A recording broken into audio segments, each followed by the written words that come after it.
represents theoretical as opposed to practical wisdom.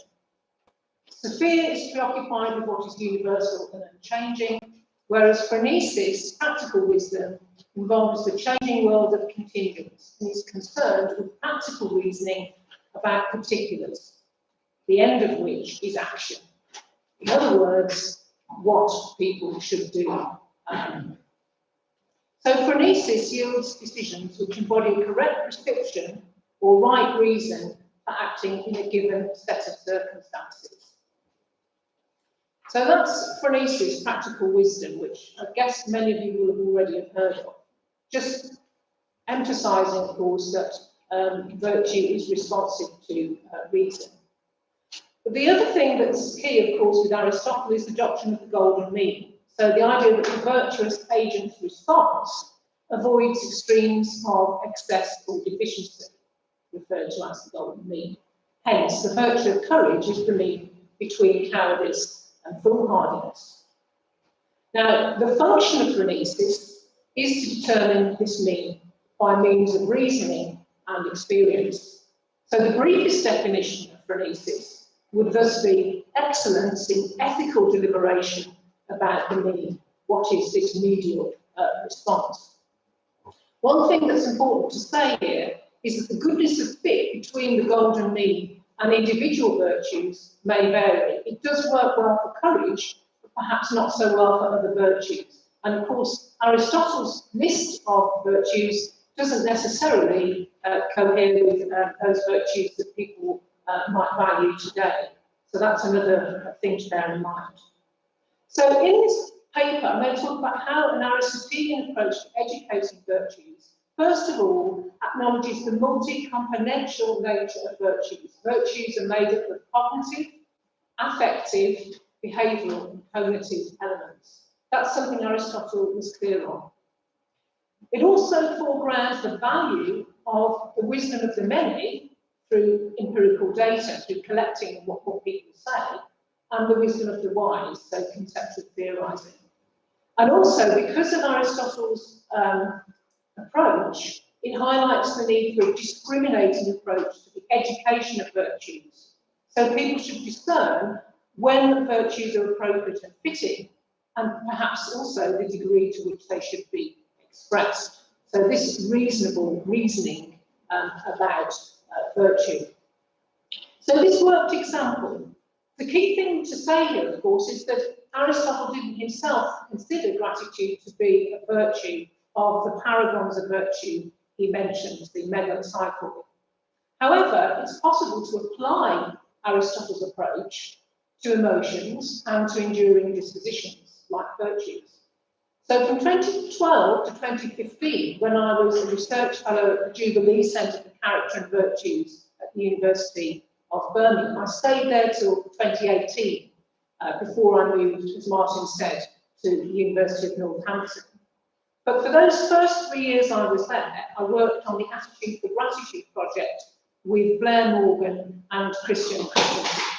And what we did was we applied an Aristotelian approach to gratitude, and these ideas have influenced current theoretical and empirical work on gratitude in psychology and in education.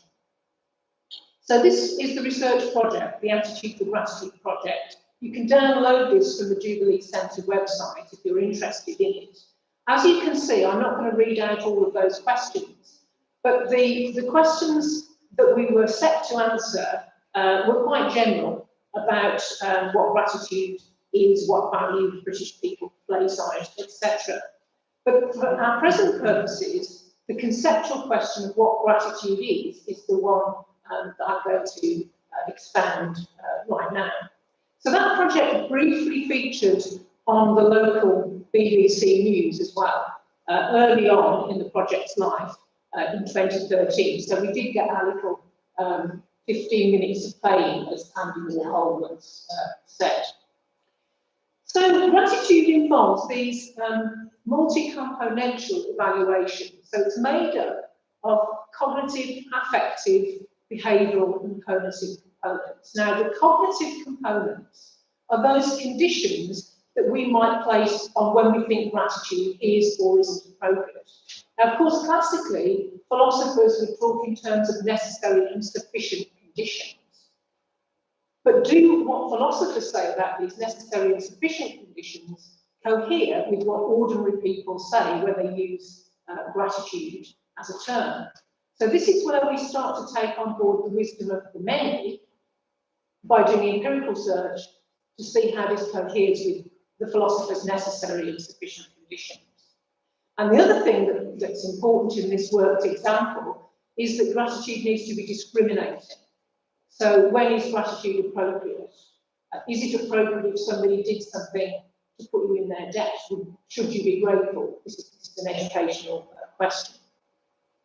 So in the paper that Martin mentioned he'd read in 2013, which is in the Journal of Value Inquiry, my colleagues and I talked about the cognitive appraisals involved in gratitude, such as duty. So was the person who benefited us doing their job, or did they act in a supererogatory fashion, in other words, going beyond duty to benefit us? There's the question of intention that we have to think about in terms of gratitude. Did the person who conferred the benefit have genuinely benevolent intentions? Is that the condition that people place on gratitude? The question of cost or effort. How much effort did somebody go to benefit us? How valuable is the benefit?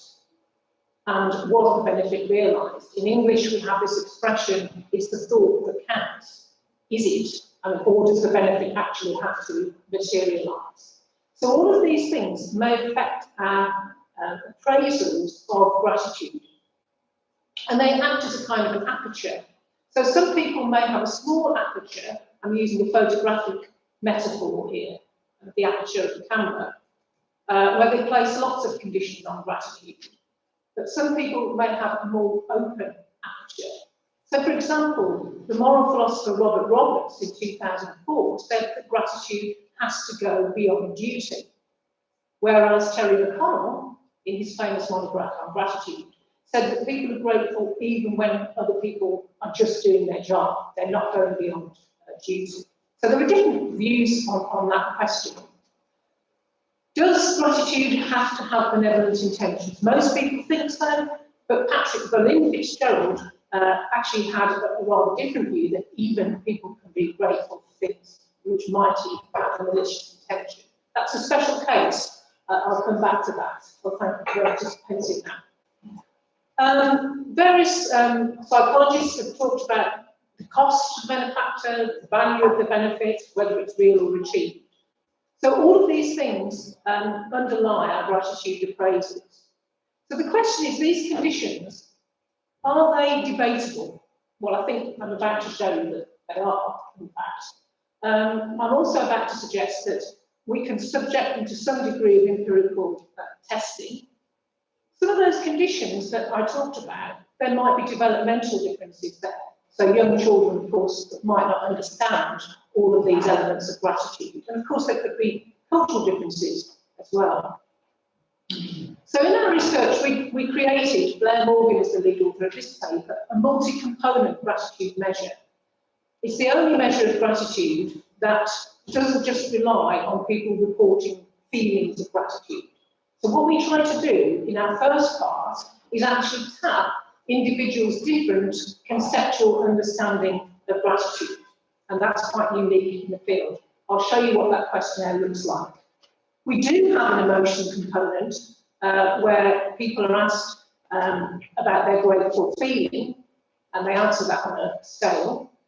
And we also tap people's attitudes towards gratitude, whether they think it's necessary to show gratitude to people, so that the sense of their value, their evaluation of the importance of gratitude. And then we asked also about people's gratitude behaviours as well. So obviously these are self-reported. We're not actually out there watching to see whether people do these things. But we were trying to get a sense of whether people engage in gratitude-related behaviours. So they notice people who are kind to them, or they remind themselves of the benefits they've received. So going back to this question of the many and the wise, who has the right to define concepts? Should it be experts like philosophers, or should it be lay people using ordinary language?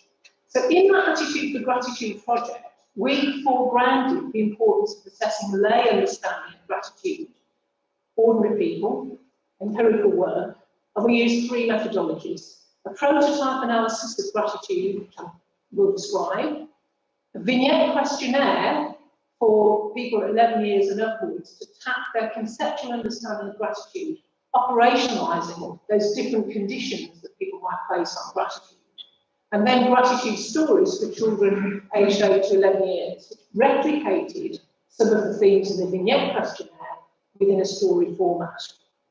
So just think for a moment, in whatever your own language is, of what words you associate with gratitude. Just quickly think of a few words.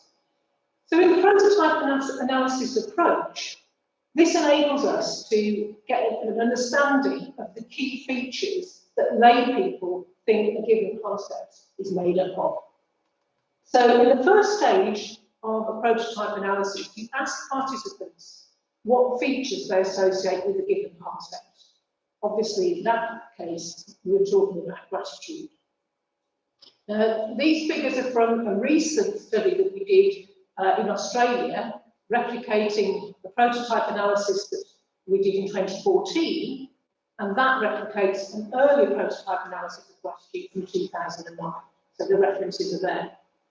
Now, I'm only going to focus on stage 1 today, and that's the stage where people identify features of gratitude. So what we found in our Australian study was quite interesting, because obviously these are countries that use the same language, English, as well as in America. But what we found actually, when we did the study, as I'll show you in a moment, is some differences in the way people associate gratitude with different words across those different countries. So first of all, people used a computer to enter the features they believe typify gratitude, and this was an online survey. We also asked them to rate whether it was positive or negative, valent, on a 5-point Likert scale, where 1 is very negative and 5 is very positive. So altogether, from our whole sample of 88 participants, we've got 837 features of gratitude. Then we categorise these, 2 independent raters, in terms of lexical similarity, so the same word root, or semantic similarity secondary. And this ultimately gave rise to 66 key gratitude features. Now on this next slide, you can see the figures from our UK Australia study and the earlier US one. And what you can see there is that there's quite a lot of overlap in the top 5 features. Happy's the top one in the UK, the top out of the top 5. I mean, obviously there's 66 categories altogether. Happy was in the 5th one in Australia, but it features in all of the 3 samples. So does appreciation. So it seems that there's quite a lot in common. But the interesting thing was, as you can see from this table, in the United Kingdom, gratitude was far often associated with indebtedness or obligation. Nearly 30% of the people in the study mentioned that as a feature of gratitude. And also quite a high proportion, 16.7% of the UK respondents named guilt. So for them, gratitude was associated with guilt. And obviously that is a negative feature.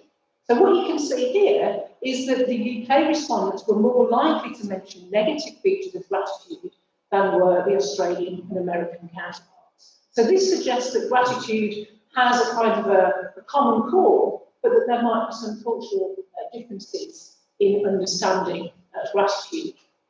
So prototype analyses allow us to do that kind of comparison that Aristotle wanted between the wisdom of the many and the wise. We're not just taking for granted that philosophers can define what gratitude is, we're actually taking it out and canvassing the views of many people.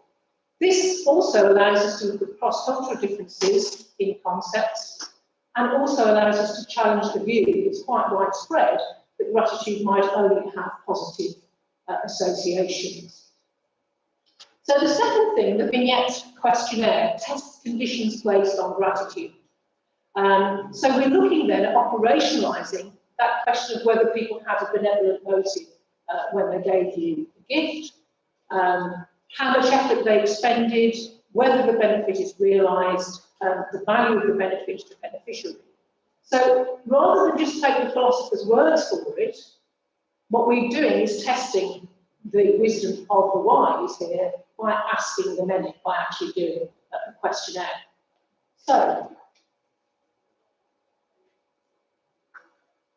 you'll see here what the questionnaire looked like. So it started off with a very same question, a baseline question. A colleague nominates you for an award at work. If you win, you'll receive recognition of your hard work and a voucher. And then the next sentence were different conditions. So in this case, you can see the ulterior motive. The colleague has nominated you because she wants you to repay the favour by helping them with their own workload. Right? Now, in another example, it would say the colleague invested a lot of time outside of work hours to put together the nomination. So that would have been the effort example. And then we asked people whether they agreed that they'd be grateful, to indicate the degree that they would say they were grateful by putting a vertical line from left to right, and whether this normative question of whether you should be grateful as well. Now, the response profiles were remarkably similar across the conditions for the UK and the Australian samples. I'm just about to show you what those profiles look like. But I'm going to focus on the adolescent samples here because there is actually a difference. So you can see that the baseline scenario of somebody nominating you for an award starts out with Australian adolescents having about 70% of them, the mean score was about 70% along that scale on the previous slide about the degree of gratitude they would feel. So 70. When people put more effort in, it goes up, as you can see. When people have a malicious intention, it goes down. That's not surprising. But what's quite interesting about this sample is this ulterior motive, that person wanting some help down the line. Because what you can see here is that although the Australian adolescents are generally reporting more gratitude than the UK adolescents, and the pattern is the same, for some reason, the Australian adolescents were less impacted by an ulterior motive. So they reported still quite a high degree of gratitude, about 67%, in comparison with less than 40% for the UK adolescents. So for UK teenagers, the gratitude was significantly reduced when the benefactor had an ulterior motive. So if we compare the many and the wise, testing these conditions placed on gratitude, the answer to that question, does gratitude necessarily entail benign benefactor intentions, is no. Because that graph shows that while malicious or ulterior motives undermine reported gratitude, they didn't actually disqualify it. If you go back to the scale, you can see it's all started at 20% there. So it didn't actually disqualify it. And the results in the adult sample, in the Australian and UK adult samples, also showed that ulterior motives didn't disqualify gratitude. So when philosophers say gratitude has to have benign intentions, we could say, well, actually we've asked hundreds of people and that's not what we found. So it's not a necessary condition. So in a different scenario, we asked people about the supererogation condition as well, whether gratitude requires that people are acting above and beyond duty. It's an extreme case, but very few people, adolescents or adults, disagreed or strongly disagreed that they wouldn't be grateful to a lifeguard or firefighter because it's their job to help. And of course, in everyday life, we do thank people who are just doing their job. It's something that people do. So this idea that supererogation is a necessary condition isn't so. So what this means is that the many can influence the wise. Actually, Bob Roberts, the paper I cited from 2004, who said that supererogation was a necessary condition of gratitude, changed his mind about that in the light of our research. And my colleague, Christensen, actually wrote that up in a recent paper saying that Roberts relaxed the stance on supererogation because of our data, showing that very few people subscribe to the view that a proper application of gratitude requires the benefactor to have gone above and beyond duty. On the other hand, of course, the wise influence the many, because lay people might be wrong about some things, and we might need to finesse things with a more sophisticated understanding.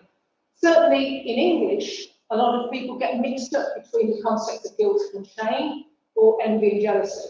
So there is a place for philosophers and conceptual theorising. I'm certainly not saying this is the end of the line for philosophers, by no means. But I am saying that we should test philosophers' assumptions.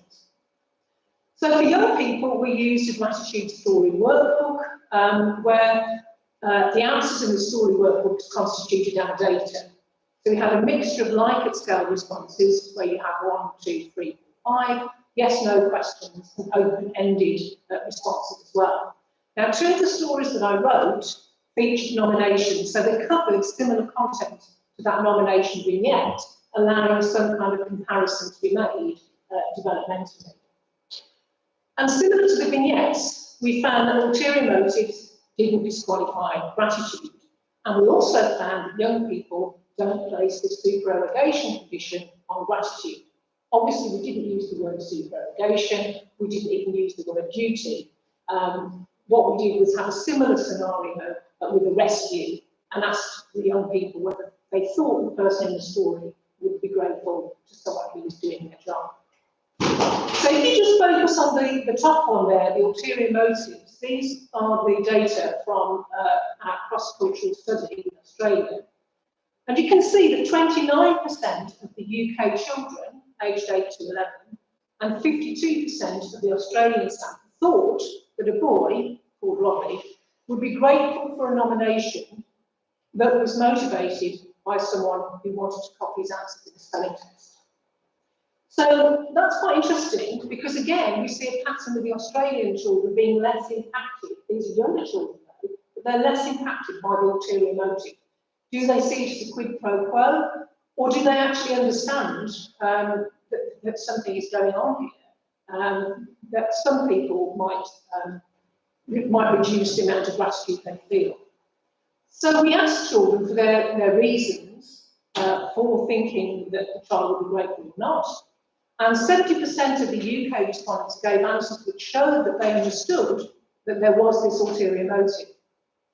But only 46% of the Australian children actually gave that reason. So this makes me think about what I was saying about discrimination. We need to teach young people whether gratitude is appropriate. We wouldn't want our own children or godchildren to be learning that gratitude is a good thing, but not realising that sometimes people could be trying to manipulate them. So gratitude perhaps needs to explore benefactor motivations. Because young people may fail to see these non-benevolent intentions on the part of the benefactor, and this highlights the importance of promoting discriminate gratitude. So I think gratitude and other virtues need to be warranted by the circumstances, and this is where we need our practical wisdom about gratitude. So my colleagues and I wrote a couple of papers there, one in the Journal of Moral Education on the left, some conceptual moral misgivings about educating gratitude, and learning and teaching virtuous gratitude, which is in the Oxford Review of Education. And this is where we talk about this idea of mediality, or at least discrimination, a kind of reasonable Aristotelian frenetic approach. Martin also mentioned that my colleagues and I have also looked at how gratitude might have a shadow side and how some people might use gratitude or expressions of gratitude even, to manipulate other people. You might have had the experience in a restaurant of getting the bill and they write thank you on the bill. It's odd because you were the one who should be thanking them. They're thanking you in advance for the tip. So there is this whole question about whether gratitude can be used as a way of manipulating people. So just in the last 2 minutes, I'm going to talk about the legacy of the attitude the gratitude project, and its rather Aristotelian conclusion. So, as I said, Aristotle emphasised that all virtues are multi-componential, that they're made up of cognition, affect, phonation, and in our measure, we had emotion, attitudes, and behaviours, of course, as well, although they were self-reported. And we also wanted to make a questionnaire that actually helped us to track what view of gratitude people had. We're not just taking it for granted everybody has the same concept. That's why we asked the vignette part to see what influenced individuals' profiles of gratitude. So in this project as well, we tried to bring together the wisdom of the many and the wisdom of the wise, which is a very Aristotelian approach. So we brought philosophy and psychology into dialogue with lay understanding. Now, in educational context, as I said, we recommend gratitude be explored in a discriminating manner, which allows children to see when gratitude is appropriate and fitting, if there were ulterior motives, if somebody maybe nominated you for an award because they wanted to embarrass you, or because they had this ulterior motive. So it's important to be discriminate about gratitude and apply for an instance. I'm not sure that that's actually the same as mediality, though. I think discrimination is definitely part of the Aristotelian approach, but I'm not sure whether it's possible to be too grateful. I don't know what people feel about that. That'd be interesting to know. It's an empirical question. But I think certainly some discrimination around what gratitude might be appropriate. So I've written these 4 books. People want to have a look at them. As I said, there's not time today to do a treatment of hope, forgiveness and courage, but you'll get the idea from these books. So these books explore the kind of conceptual conditions that people might place on these different virtues. And there are notes in there for teachers. It's a story, and then discussion can kind of happen as well. So the idea is to look at these conditions that people place, or assumptions that people might have, like forgiveness requires forgetting. I challenge that assumption in the forgiveness book, for instance. So they're meant to be sort of virtue educational books. So that is simply a list of our publications that arose from the Attitude for Gratitude project. And I just want to say thank you for your kind attention as you listened to this work itself. So thank you very much.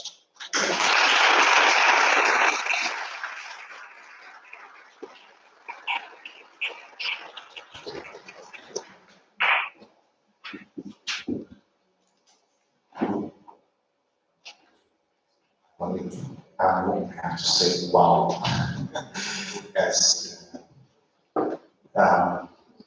we were speaking about the numbers of slides, and I was worried a little bit about 37 slides in 40 minutes, but you are very skilled in this. Well, thank you. I mean, some of those slides have more on them than others. If people want to ask me questions in the break, and also you can have the slides, you can send the slides. Okay, thank you. Right. So maybe for some of you or some your this contribution could seem very or too academic, but in fact it was very, very practical at the same time, because we try to educate our students towards virtues. We should understand what we mean by the individual virtue, and especially how the concept of virtue or individual virtues is understood by children or students. So in practice, we can speak about in schools about virtues with students without being unified in understanding the different connotations of the virtue. So this is very practical contribution for us in practice of education. And also it's great that she and her colleagues continue in the research towards educational application of their findings. And I'm very happy that also Dr. Rayford